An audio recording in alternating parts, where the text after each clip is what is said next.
साथियों, पिछले वीडियो में मैंने बताया था कि एसआईपी क्या होता है, ये कैसे काम करता है, हमें कैसे एसआईपी लेनी चाहिए, हमें कौन सी एसआईपी लेनी चाहिए और एसआईपी लेते वक्त हमें कौन कौन सी सावधानियां बरतनी चाहिए। उसी के क्रम में मैं आज इस वीडियो में आपको बताने वाला हूं कि एसआईपी लेते वक्त आप कौन सी गलतियां ना करें। यानी कि हम लोग जब एसआईपी लेते हैं या एसआईपी खरीदते हैं तो उस समय हम कुछ गलतियां कर देते हैं। तो मैं नहीं चाहता कि मुझसे जुड़े होने के बावजूद भी आप ये गलतियां करें। तो इसलिए कृपया एसआईपी करने से पहले आप ये वीडियो देख लें और कभी भी ये गलतियां ना करें। साथियों, एसआईपी करते वक्त हम लोग अपना एसआईपी अमाउंट जो चुनते हैं वो बहुत ही कम चुन लेते हैं, जो कि हमें बिल्कुल ऐसा नहीं करना चाहिए। क्योंकि हम एसआईपी इसलिए कर रहे होते हैं क्योंकि फ्यूचर में हमें अपने बच्चे के लिए या अपने किसी प्रोजेक्ट के लिए एक बड़ा कॉर्पस इकट्ठा करना होता है। और जब हम बड़ा कॉर्पस इकट्ठा करना चाहते हैं तो हम उसमें अमाउंट क्यों कम रखेंगे? जब हम अमाउंट ज़्यादा रखेंगे तभी तो एक बड़ा कॉर्पस इकट्ठा होगा। मान लीजिए हम शरबत बना रहे हैं और शरबत बनाने में जब हम चीनी कम डालेंगे तो मीठा कहाँ से होगा? तो जब चीनी ज़्यादा डाली जाती है शरबत तभी मीठा होता है। ठीक उसी प्रकार से एसआईपी करते वक्त अगर आप अपनी अमाउंट कम रखेंगे तो आपका कॉर्पस कभी भी ज़्यादा नहीं होगा। आपको एसआईपी करते वक्त अपना अमाउंट ज़्यादा से ज़्यादा रखने की कोशिश करनी चाहिए। मैं देखता हूं कि लोगों की सैलरी 50,000 1 लाख रुपए है, लेकिन उनकी एसआईपी 3,000 5,000 500 1,000 इस टाइप की एसआईपी है। इतनी कम अमाउंट की एसआईपी करने से कोई फायदा नहीं होने वाला है। एसआईपी की अमाउंट आपको बड़ी से बड़ी रखनी चाहिए। जितनी ज़्यादा मैक्सिमम आप एसआईपी की अमाउंट रखेंगे उतना अच्छा रिटर्न आपको मिलेगा। एसआईपी करते वक्त एक गलती हम लोग ये भी करते हैं कि उसका टर्म जो है बहुत ही शॉर्ट रखते हैं। हमें एसआईपी कभी भी शॉर्ट टर्म के लिए नहीं करनी चाहिए। शॉर्ट टर्म के लिए ट्रेडिंग किया जाता है, निवेश नहीं किया जाता है। एसआईपी आप तभी चालू करें कम से कम 5 साल और ज़्यादा से ज़्यादा 20 से 25 साल अगर आप उसको चला सकते हैं। मान लीजिए आपका एक बच्चा है जो अभी 4 या 5 में पढ़ रहा है और आप उसके भविष्य के लिए एक एसआईपी करना चाहते हैं। आप सोचते हैं कि मैं इस बच्चे को बड़ा होकर एक डॉक्टर बनाना चाहता हूँ, मेरा बच्चा बड़ा होकर के एक डॉक्टर बने। चूँकि डॉक्टरी की पढ़ाई में खर्चा होता है, तो अगर आप उसके लिए 5,000 की एसआईपी खोलेंगे और 15 साल बाद उस पैसे की ज़रूरत पड़ेगी तो वो पैसा इतना बड़ा नहीं हो पाएगा। इसलिए आप एसआईपी की अमाउंट ज़्यादा रखें और एसआईपी का जो टर्म है उस टर्म को भी ज़्यादा से ज़्यादा लेके जाएं। कम से कम 15 साल अगर आप रखते हैं तो एक बढ़िया कॉर्पस आपके बच्चे के लिए इकट्ठा हो जाएगा। ये दूसरी गलती आपको कभी नहीं करनी है। अक्सर देखने को ये मिलता है कि लोग एक ही म्यूचुअल फंड कंपनी में बहुत सी एसआईपी कर देते हैं।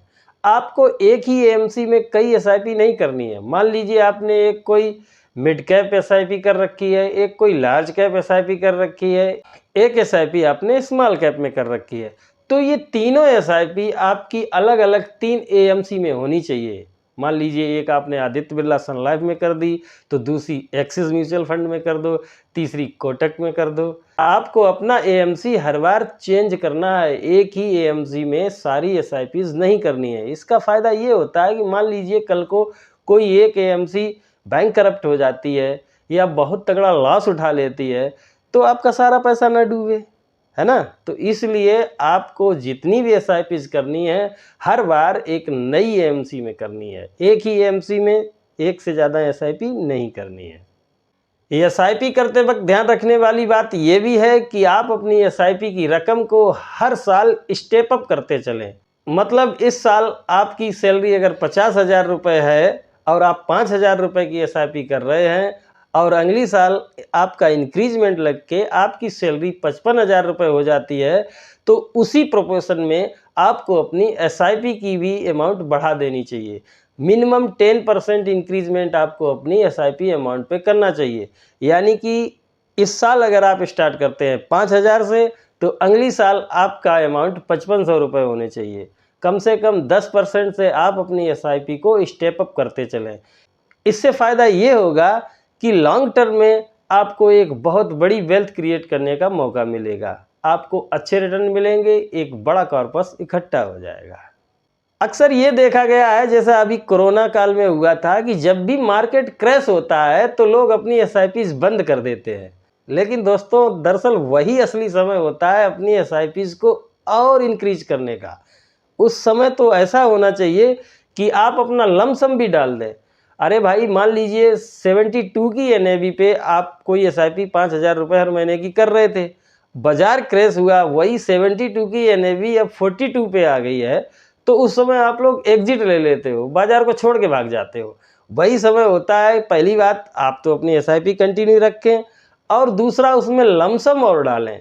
यानी कि आपके पास अगर 50,000, 1,00,000 रुपए और है, तो आप वही समय है कि उसी समय पे उस पैसे को भी अपनी एसआईपी में इन्वेस्ट करें, ताकि सस्ते रेटों पे ज़्यादा एनएवीज आपके अकाउंट में क्रेडिट हो सकें।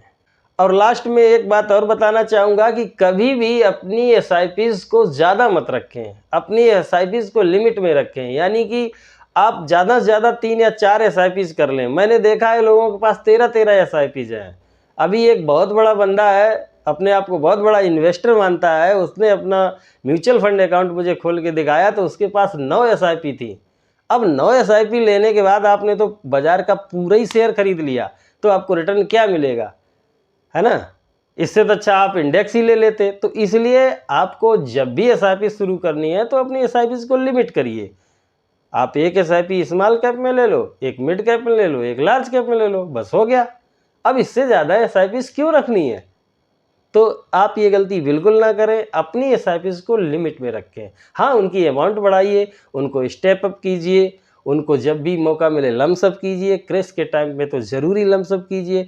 इस प्रकार की अगर गलतियां आप लोग नहीं करेंगे तो आपकी जो एएमसी रिटर्न क्लेम कर रही है, आपका रिटर्न उससे ज़्यादा ही आएगा। मान लीजिए आपकी एएमसी अगर कह रही कि मैंने 16% का रिटर्न दिया है, तो आपका रिटर्न 20% से ऊपर ही निकलेगा। अपने मोबाइल में एसआईपी कैलकुलेटर निकाल के अभी आप इन सारी बातों को क्रॉस चेक कर लें। जो मैंने बताया कि आपको अपनी एसआईपीज में स्टेप अप करना है, आप वो भी चेक कर लीजिए। मैंने बताया कि आपको लमसम भी डालना है, जब भी मार्केट क्रैश हो आप चेक कर लें। अगर आप लॉन्ग टर्म में रहते हैं तो आपको ज़्यादा फायदा होगा अपेक्षाकृत शॉर्ट टर्म। कभी भी एसआईपी 5 साल के लिए मत करना। 5 साल के लिए या 5 साल से नीचे तो बिल्कुल करनी नहीं चाहिए, इवन 5 साल के लिए भी कर लेना। लेकिन एसआईपी का अच्छा रिटर्न मिलेगा अगर आप 15 से 20 साल के लिए करते हैं। जिस प्रकार से होम लोन लिया जाता है 15-20 साल के लिए, ऐसे ही आप अपनी एसआईपी खोल दीजिए और आप देखिए क्या रिटर्न आपको मिलता है। आपको वो रिटर्न मिलेंगे जो आपने कभी सोचे तक नहीं होंगे। तो करिए अपने बच्चे के भविष्य की शुरुआत एक एसआईपी के साथ, अपनी पसंद की किसी भी एएमसी में। ये कोई पेड प्रमोशन है नहीं, तो आपको जहाँ भी खोलनी है वहाँ खोल लीजिए। मुझे तो जानकारी शेयर करनी थी, वो मैंने आपके साथ कर दी। अगर वीडियो अच्छा लगा हो, थोड़ा सा भी आपकी नॉलेज को एनहेंस किया हो, तो चैनल को लाइक और सब्सक्राइब करना ना भूलें और जुड़े रहें मेरे साथ। तब तक के लिए बाय बाय।